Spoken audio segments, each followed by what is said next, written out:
America থেকে ফিরেই অপুর জন্য কি উপহার দিলেন সাকিব খান, সেটাই এখন দেখার বিষয়। আমেরিকা থেকে এসে অপুর জন্য উপহার পাঠালেন সাকিব খান। বাংলাদেশের তারকা জগতের সবচেয়ে আলোচিত নাম সাকিব খান, অপু বিশ্বাস আর বুবলি, কিন্তু এবার আলোচনার কেন্দ্রবিন্দু এসেছে নতুন খবর। আমেরিকা সফর শেষে দেশে ফিরে সাকিব খান পাঠালেন একটি বিশেষ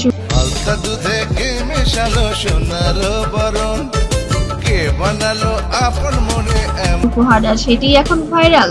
পুরো ভিডিও এবং জুড়ে সম্প্রতি সাকিব খান দীর্ঘদিন আমেরিকায় কাটিয়ে দেশে ফিরলেন। সেখানে শুটিং শো আর ব্যক্তিগত ব্যস্ততার মাঝে তিনি লুকিয়ে ভুলে যাননি অপুকে, আর ফিরে এসে সবার আগে পাঠালেন একটি উপহার, যা দেখে আবেগ আপ্লুত হয়ে পড়েছেন অপু বিশ্বাস নিজেও।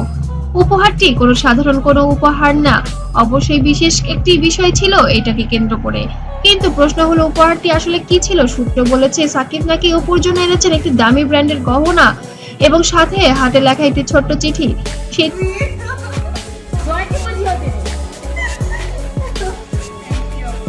চিঠিতে লেখা ছিল, অপুর জন্য আমার শুভকামনা, সব সময় রইল আমার ছেলে জয় যেন সবসময় হাসি খুশি থাকে, এটাই আমি চাই। তবে চিঠির অংশটি গোপন রেখেছেন অপু বিশ্বাস। আসলে এটা কি নতুন কোনো টুইস্ট নাকি অন্য কোনো কিছু, সম্পূর্ণ জানতে অবশ্যই চোখ রাখবেন সম্পূর্ণ ভিডিওতে।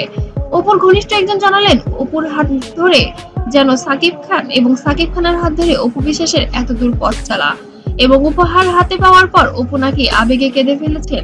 তিনি বলেছেন, যতই ঝড়ঝাপটা আসুক, একজন বাবা হিসেবে সাকিব সবসময় দায়িত্বশীল। উপহার আমার জন্য নয়, আসলে জয়কে ঘিরেই। দর্শকের মনে প্রশ্ন জাগতেই পারে, আসলে কি হতে চলেছে, নাকি তারা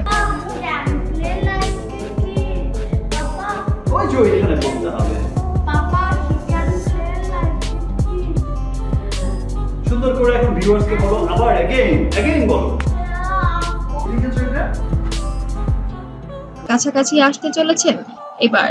কিন্তু এখানে শেষ নয়, উপহার দেওয়ার খবর ভাইরাল হতেই বুবলি নাকি বিরক্ত হয়েছেন। শোবিজ মহলে কানাঘুষা বুবলি নাকি বলেছেন, সাকিবের কাছে আমি আছি, তাহলে এসব নাটক কেন?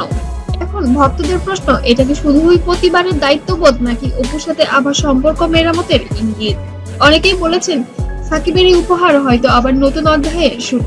যে কারণেই হোক, সাকিবের এই ছোট্ট উপহার প্রমাণ করে দূরত্ব যতই থাকুক, সম্পর্ক একেবারেই ভাঙে না। ভক্তরা এখন অপেক্ষায়, সাকিব অপুর মধ্যে কি আবারও মিলনের সেতু গড়ে উঠছেন নাকি অন্য কিছু? আপনি কি মনে করেন সাকিব অপু এবার কি এক হবেন? কমেন্টে জানাবেন।